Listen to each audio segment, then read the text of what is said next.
saat ketika pimpinan kekaisaran bersiap untuk merebut garis keturunan dari monster naga anjing kuno, Lindong pun dengan cepat melompat mendahului mereka.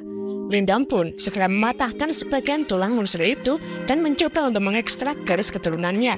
Seketika kini muncul pusaran di tangan Lindong yang telah menyentuh monster itu. Ketika orang itu pun kini sudah sangat dekat dengan Lindong dan boom. Tak disangka, Lindong pun dengan cepat mengeksekusinya. Ketika orang itu pun tampak tertegun dan mulai merasakan kemarahan yang luar biasa. Lindong, kau telah melewati batas, ucap mereka. Lindong pun dengan santainya berkata, sejak awal monster naga anjing ini tidak ada pemiliknya. Jadi gak masalah dong kalau aku ambil, kan pakai kekuatanku sendiri. Musa yang kesal pun balas berkata, apa? Jangan bilang kau mau merebut ini dariku. Sedangkan rekan Musa baju coklat pun berkata, Lindong, semua orang bekerja keras untuk membunuh monster naga anjing ini. Dan barusan, kau melompati kami dan mengambil setengah dari keuntungannya. Bukankah itu tidak adil? Musa pun dengan tatapan yang tajam berkata lagi, itu benar. Keluarkan garis darah monster naga anjing dan membaginya menjadi 4 untuk kami berempat, oke? Lindong menjadi tertegun. Kenapa nadanya malah terdengar seperti perintah, ucapnya. Dan ia pun lanjut berkata, garis keturunan monster ini sangat berguna bagiku. Jadi kurasa aku tidak bisa melakukan apa yang saudara Musa katakan. Jelas hal itu membuat Musa tambah kesal dan berkata, apa bocah ini berpikir bahwa dia begitu hebat? Beraninya dia mempermalukanku di depan semua orang di sini. Ia pun tiba-tiba saja lalu berteriak kepada Tenggu dan Jenmo yang ternyata mereka diam-diam juga ada di situ. Hei, jangan berpikir menyelinap saat aku tidak menyadarinya. Kalian harus menunggu kami masuk terlebih dahulu. Tenggu dan Jenmo pun jadi keringetan karena mereka ketahuan. Lindong juga heran dan berkata, mereka berdua ternyata di sini juga. Sementara rekan Musa pun kini memutuskan untuk pergi saja dari situ. Shoyun yang saat ini memperhatikan mereka dari atas pun berkata, aku tidak menyangka mereka akan melepaskannya begitu saja. Sepertinya mereka agak takut pada Lindong. Setelah itu, Lindong dan teman-temannya juga melangkah masuk ke dalam kuil batu raksasa. Di dalam kuil, semua lorong yang rumit menimbulkan perasaan seperti berada di dalam labirin. Musa yang telah sampai di dalam pun marah-marah dan berkata, sialan, kenapa tempat ini kosong melompong? Bahkan setitik kotoran pun gak ada. Orang-orang pun jadi berkata, jangan bilang ada orang yang datang ke sini sebelum kita. Apakah itu sebabnya mengapa reruntuhan ini tidak dikelilingi oleh energi pelindung? Bahkan jika ada orang yang datang sebelum kita, tetap saja tidak akan sekosong ini. Dan sepertinya tidak ada yang menerobos masuk sebelumnya sih. Lindong pun mulai memperhatikan tempat itu dan ia merasa tak ada yang istimewa dari tempat itu, kecuali balok batu di situ. Lindong pun mulai memperhatikan batu itu dan berkata, balok batu ini berdiri dengan tenang, tapi mengeluarkan perasaan yang tak tergoyahkan. Samar-samar, cicak itu tampaknya memiliki gelombang aneh yang menyebar keluar. Musa yang juga melihat balok batu itu langsung menjulurkan tangannya dan berkata, apa ini? Mungkin aku bisa mendapatkan warisan lebih dulu. Dan matahuar, tiba-tiba saja muncul pukulan yang kuat dan langsung membuat Musa pun terlempar sangat jauh. Jelas hal itu juga mengejutkan semua orang di situ. Musa pun kini bersusah payah untuk berdiri karena tampaknya lukanya lumayan parah. Sungguh aura pukulan yang kuat, ucapnya. Shoyun pun tampak memperhatikan kondisi Musa dan berkata, dia terluka. Sekarang kesempatan yang bagus untuk membunuhnya. Tapi tiba-tiba saja Musa pun segera menyadarinya dan berkata kepada Shoyun, apa yang akan coba kau lakukan? Kau gadis dari kekaisaran dan itu ya. Jelas hal itu membuat Shoyun jadi panik dan berkata, oh tidak, dia merasakannya. Melihat nada bicaranya, dia ingat apa yang terjadi saat itu. Musa pun langsung menatap Shoyun dan berkata, anak ini tidak sesederhana penampilannya. Apakah kau ingin membalas dendam padaku? Kami tidak sempat membunuhmu terakhir kali. Jadi sebagai gantinya kami membunuh teman-temanmu. Dan kau datang ke sini penuh dengan dendam. Lindong juga melihat hal itu pun berkata, situasi ini, apa ini berarti aku harus melawan mereka di sini? Shoyun pun tiba-tiba saja langsung berakting ceria dan berkata, itu hanya salah paham saja. Aku di sini bukan untuk balas dendam kok. Aku harus berterima kasih kepadamu karena telah membunuh mereka.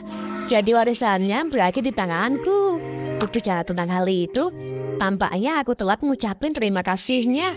Jadi aku harap kamu tidak salah paham padaku ya. Aku di sini bukan untuk menyerangmu dari belakang. Lindong menjadi heran dan berkata, kok tiba-tiba saja berubah? Apa dia mencoba untuk menghindari pertarungan di sini? Mosa pun sambil berlalu berkata, jika begitu, jangan salahkan aku karena tidak bersikap baik jika aku tahu kau melakukan sesuatu di belakangku. Dan ia pun juga berkata di dalam hati, jika saja dia tidak bersama dengan Lindong, aku pasti sudah membunuhnya. Xiaoyun pun pura-pura tersenyum dan berkata, jangan khawatir. Dan kini, pimpinan Kaisar Baju Coklat yang juga merupakan teman Mosa pun mencoba berbicara kepada semuanya. Aku tahu kita semua di sini untuk warisan sekte level 8. Tapi sepertinya warisan itu ada di dalam balok batu. Kami bukan orang yang suka menindas, jadi kami akan membiarkan semua orang mendapatkan warisannya. Jadi mari kita tentukan hal ini dengan kekuatan kita sendiri. Dan mengenai siapa yang mendapatkan warisan, itu hanya tergantung pada kekuatan kita. Bagaimana? Jadi jika ada yang tertarik, panggung ini milikmu. Sesaat kemudian, ruangannya menjadi hening dan tidak ada yang berani melangkah maju. Namun tiba-tiba saja, Peng Hu pun dengan PT-nya maju dan berkata, baiklah, aku akan mencobanya. Dia diserang oleh balok batu ketika dia menyentuh jejak tangan itu tadi. Kalau begitu, biarkan aku mencoba lubang jari ini. Lindong pun langsung merasakan suatu dan maduar. Dengan cepat Lindong pun menendang Peng Hu dengan keras, membuat Peng Hu pun kini tersungkur ke tanah. Di dalam kuil utama, Peng Hu melangkah maju untuk menyentuh jari yang tercetak, tapi sebelum dia menyentuhnya, Lindong tiba-tiba menendangnya dari samping. Jelas Peng Hu pun jadi sangat kesal. Kau, ucapnya, dan maduar. Tiba-tiba saja kini muncul tembakan sangat kuat yang langsung melubangi lantai di situ. Peng Hu yang awalnya marah pun kini hanya bisa terdiam dan berkata di dalam hati, jika aku terkena serangan perusak, aku pasti sudah mati. Aku sudah salah paham pada Lindong. Lindong pun kini mulai memikirkan batu itu dan berkata, hal ini jelas tidak sesederhana itu. Orang-orang pun mulai ribut dan berkata, balok batu ini tampaknya sulit untuk ditangani. Entah siapa yang cukup berani untuk mencobanya sekarang. Orang itu hampir mati tadi. Setelah mengumpulkan keyakinannya, Lindong pun kini mulai menjulurkan tangannya ke arah lubang kelapa itu dan berkata, aku cukup tertarik bagaimana menakutkannya aura pukulan pada balok batu ini. Dan saat telapak tangan Lindong benar-benar masuk ke lubang batu itu, tiba-tiba saja, ya, kini muncul aura pukulan yang sangat ganas dan maduar. Lindong yang kaget pun segera mencoba untuk menahannya. Tangan Lindong pun mulai tertekan, membuat bajunya pun sampai robek. Aku tidak bisa menahannya, bahkan jika aku menggunakan seluruh kekuatan Yuanku. Kalau begitu, akan ku coba tambahkan energi mentalku, ucap Lindong. Xiaoda pun kini segera berkata kepada Lindong, Lindong, gunakan kekuatan dari kumpulan alam semesta kuno. Aura pukulan ini terlalu mengamuk, kekuatan normal tidak dapat menahannya. Lindong pun segera mengerahkan seluruh kemampuannya yang ia punya dan seketika adu kekuatan itu menimbulkan ledakan yang sangat dahsyat, membuat baju Lindong pun terbakar. Dan kini, ledakan itu pun mulai menghilang. Semua orang pun jadi tertegun melihat Lindong. Akhirnya berhenti. Bukankah ini berarti Lindong akan mendapatkan warisan sektenya? Ucap mereka. Sementara Lindong pun kini dibawa ke dimensi lain. Di situ Lindong pun mendapatkan penampakan seorang pria berambut panjang dan putih dengan berpakaian kuno. Lindong pun berkata, apa ini? Ini kenangan lama. Tempat ini, orang tua ini pasti pemimpin sekte level 8. Orang kuno itu pun kini terlihat mengangkat tangannya ke atas dan maduar.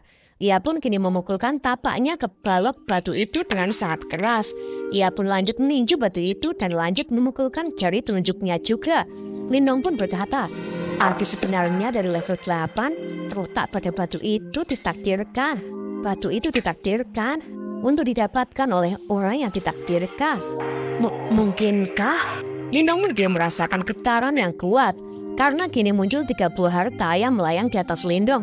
Lindong pun jadi bertanya, jadi inikah warisan sekte level 8? Tapi tiba-tiba saja Mosa dan rekan-rekannya pun langsung menyerobot harta-harta itu. Jelas hal itu sangat mengagetkan Lindong. Kapan mereka sampai di sini? Ucapnya. Lindong pun kini menjadi sangat marah dengan kelakuan mereka itu dan berkata, Sialan, aku telah bersusah payah mendapatkan kesempatan ini dan sekarang mereka bertiga akan mengambilnya begitu saja. Kalian telah menggali kuburan kalian sendiri. Tunggu saja. Dan benar saja, kini Mosa pun telah mengambil harta yang muncul dari batu itu. Ia pun langsung meletek Lindong. Xiaoyan dan Xiaoyun pun juga terlihat panik dibuatnya. Tapi tiba-tiba saja kini muncul gelombang energi lagi dari batu itu.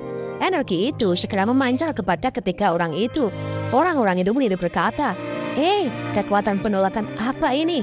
Sepertinya mereka yang mendapatkan harta karun itu akan dikirim keluar dari kuil utama. Dan maus, orang-orang di situ pun kini tersedot keluar dari kuil. Di dalam kuil utama, setelah trio Mosa mengambil warisan sekte di dalam balok batunya mengeluarkan kekuatan penolakan dan membuat semua orang keluar.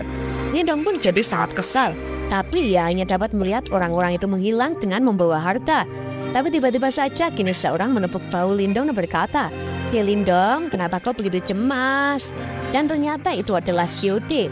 Lindong pun langsung menyahut, kau pasti tahu sesuatu kan? Kenapa kau begitu dekat denganku? Sedangkan Xiude pun kini memegang tangan Lindong sampai berkata, letakkan tanganmu di sini. Dan tiba-tiba saja, Lindong pun sangat kaget karena ia kini merasakan sesuatu yang aneh. Lindong pun seketika berasa di tengah samudra dan di situ dari tangannya muncul pukulan yang menghempaskan samudra dengan kuat. Lindong pun berkata, apa yang terjadi? Aura pukulan ini persis sama dengan yang dilakukan oleh Pak Tua tadi, membuat orang merasa seolah-olah tempat ini seluas lautan dan membuatku merasa kecil di hadapan aura pukulan ini. Dan kini balok batu itu pun mulai retak dan belar. Jelas saja Lindong pun kaget dan berkata, aura pukulan ini? Xiude pun langsung menjawab, pukulan aura level 8, inilah warisan level 8 yang sebenarnya. Item yang muncul tadi hanyalah item rendahan. Jika kau tadi mengambilnya, kau akan dikeluarkan dari sini. Dan jangan pernah berpikir untuk mendapatkan pukulan aura itu. Mendengar hal itu, Lindong pun jadi merasa lega dan berkata, hampir saja aku membuang emas demi batu kali. Tidak heran Patwa itu berkata bahwa hanya yang ditakdirkanlah yang dapat memperoleh warisannya. Jadi ketiga bola cahaya itu hanya sebagai umpan. Dan kini aku merasa sangat luar biasa setelah aku mencampurkan beberapa pukulan aura level 8. Dengan serangan apapun yang kulakukan di masa depan, kekuatannya akan tumbuh secara signifikan. Xiude pun kini berkata lagi, oi bocah, jalanmu masihlah panjang. Ketika kau sudah pandai menilai sepertiku, dunia ini akan berada di telapak tanganmu. Lindong pun merasa sangat beruntung kali ini. Ia pun lanjut berkata, kalau begitu ayo kita pergi. Aku beruntung kali ini. Sudah waktunya untuk membuat beberapa orang membayar karena sudah mengambil yang seharusnya jadi milikku. Dan kini, Cinder melihatkan orang-orang yang telah keluar di halaman luar kuil. Xiaoyan pun terlihat sangat kesal dengan ketiga cecunguk yang merebut harta Lindong. Tenggu pun berkata, kesempatan yang bagus untuk Lindong diambil begitu saja.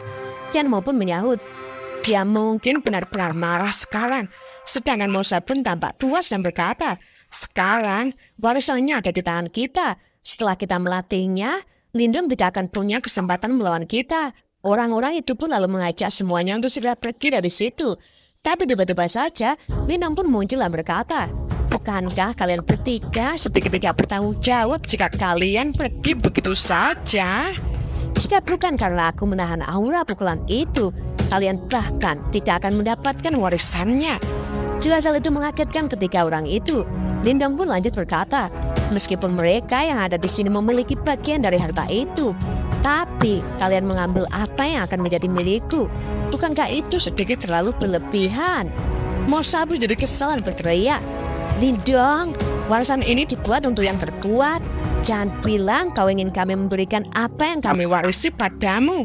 Kau mencuri garis keturunan sebelumnya dan kami tak meminta apapun darimu. Tapi jangan pikir bahwa kami akan benar-benar melihatmu sebagai orang yang setara. Bahkan seseorang seperti Sikun yang melangkah ke tahap 2 Yuan Nirwana tidak bisa kau bandingkan dengan kami.